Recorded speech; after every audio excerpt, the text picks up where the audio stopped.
என்னப்பா என்னவா சமைச்சிருக்கீங்க? எனக்கு ரொம்ப பசிக்குது. ஆயிடுச்சு. வா, அரிசி புது அரிசி உண்மையிலே நல்லா இருக்குப்பா, செமையா இருக்குது.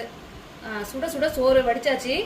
சுட சுட சோறுப்பா. இங்கே பாருங்க, அந்த புது குக்கரில், பெரிய குக்கரில் இன்னைக்கு சமைச்சிருக்கேன். இது நாள் வரைக்கும் சின்ன குக்கரில் தான் சமைச்சிட்டு இருந்தேன். இன்னைக்கு பெரிய குக்கரில் சமைச்சிருக்கேன். சூப்பரான மட்டன் தண்ணி குழம்பு வச்சிருக்கேன்ப்பா. அதை பாருங்க, மட்டன் தண்ணி குழம்பு நல்லா நல்லி எலும்புலாம் போட்டு வாங்கியிருக்கேன்.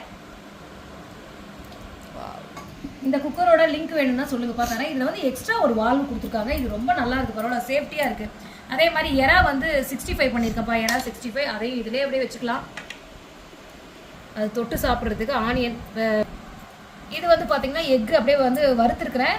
ஆனியன் எதுக்குன்னா, நம்ம நான்வெஜ் சாப்பிடும்போது ஆனியன் கண்டிப்பாக வச்சுக்குவோம். இங்கே பாருங்கள், வீட்டில் போட்ட ஊறுகாய் தீர்ந்து போச்சு. நாளைக்கு ஒரு ஊறுகாய் போட்டுடலாம். மாங்காய் ஊறுகாய். ரசம் இருக்குது, பழைய ரசம் தான் இருக்குது. தயிர் இருக்குது, தேவைன்னா சாப்பிட்டுக்கலாம்.